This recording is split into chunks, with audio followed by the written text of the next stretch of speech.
Hello, beautiful people. Welcome back to our channel. One of the foremost, very vocal senators in the Red Chamber who will not keep quiet and keep calm and watch things go wrong is our very own Enyenaya Abaribe. Again, he has spoken concerning what is going on in Southeast, despite the pressure over his writing of Shoti Mazinam Kano. It hasn't stopped him from speaking up and speaking right. But before we go to the newspaper to find out what it is he is telling the federal government over what is going on in Southeast and the innocent youth during, we'd like you to subscribe to our channel if you have not done so already by clicking on the red subscribe button. Beside it, you will see a bell notification icon. By all means, please go ahead, click on it to get notified as soon as we update our channel on YouTube. Our Senate Minority Leader Enyenaya Abaribe has condemned the approach the federal government is taking to resolve the Southeast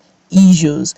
Abaribe, in an interview on Arise TV on Thursday, condemned the arrest of innocent youth, especially young boys, by security operatives in the Southeast each time there is an attack on security formation. The senator stated that there is a need for security agencies to conduct an in-depth investigation, bring and try criminals involved in the act in court. He also insinuated that there are speculations that the attacks, which are being done in quick succession in Igbo land, were aimed at scuttling the proposal for an Igbo presidency. Civil engagement dictates that you investigate, apprehend, and prosecute. We are happy that Nigerians are seeing that what is here is not an Igbo problem, but a criminal syndicate going around all parts of the country, and the government needs to unravel this. If a criminal burns a police station, you do nothing, and then you go and arrest every villager that you see on the street, which is what is currently happening in the Southeast, then you are not resolving the issue.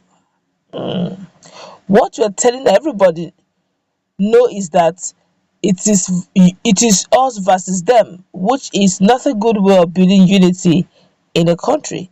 We have directed the Inspector General of Police and other security agencies to conduct a thorough investigation, not to just round up youths that you see, conduct extrajudicial killings and say you have resolved the issue. Suppose these attacks being done in quick succession in Igbo land are meant to scuttle the proposal for an Igbo presidency. I hope you can also look at it from that perspective, he said. All we are saying is try to conduct a thorough investigation.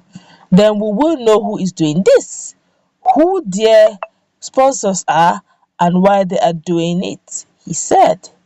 Wow, this is quite explicit and elaborate. That quickly reminds me of I think one Miss Queen who had to use the social media and cried out to Nigerians some days back that her uncle has been arrested and paraded as UGM in Imo State. In fact, he said the uncle works in a construction company in Brunei Island, and he came visiting. I think he came for either a burial, a first ceremony of some sort, and he was in the wrong place at the wrong time. And voila, he was arrested alongside with some other guys. One other person was even identified there as a barber in that vicinity. Unfortunately, he was rounded up, fully paraded as an ESN, as a UGM member. And they said they have been apprehended. 5 people are arrested who are suspected UGM members. The young lady had to scream, "That's not that's my uncle. He has is very responsible, and he works in a reputable organization." She had to, started, the pictures started trending. Nigerians started, screaming. They started tagging.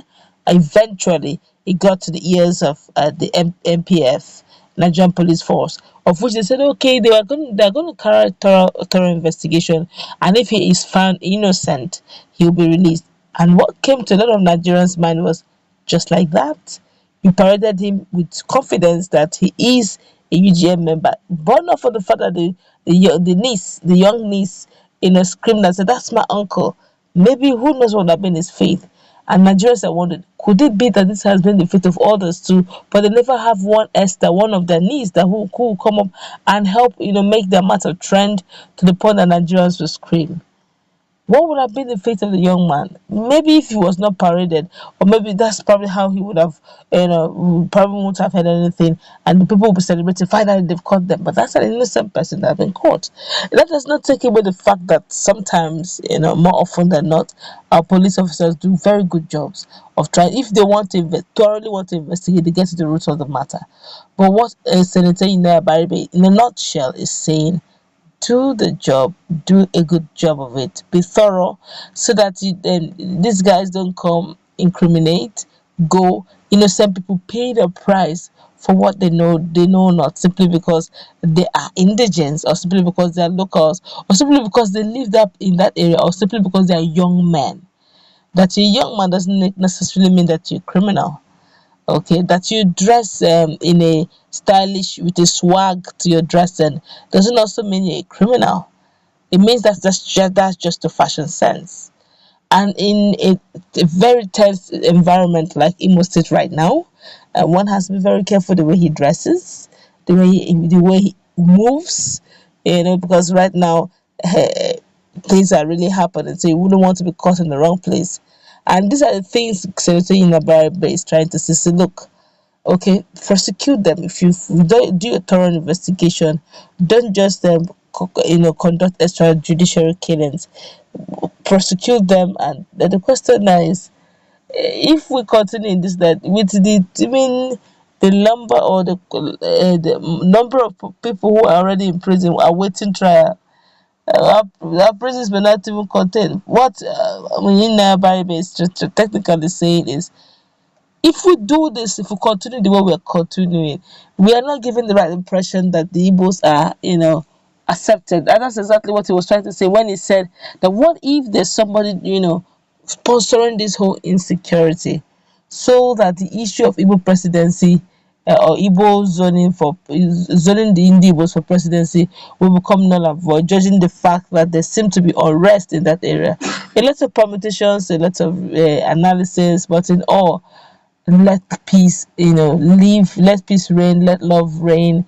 But it all begins with us. In Abaribe is one person that's always been very bold, very vocal. He will call a spade a spade. He doesn't care. He has always been in an opposition party, but he will still speak his mind.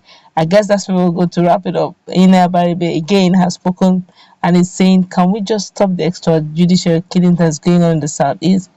Can we not just do the proper investigation, so that the innocent are innocent and the guilty ones are fully brought into book? Let's enter us in that conversation, please. What's your take?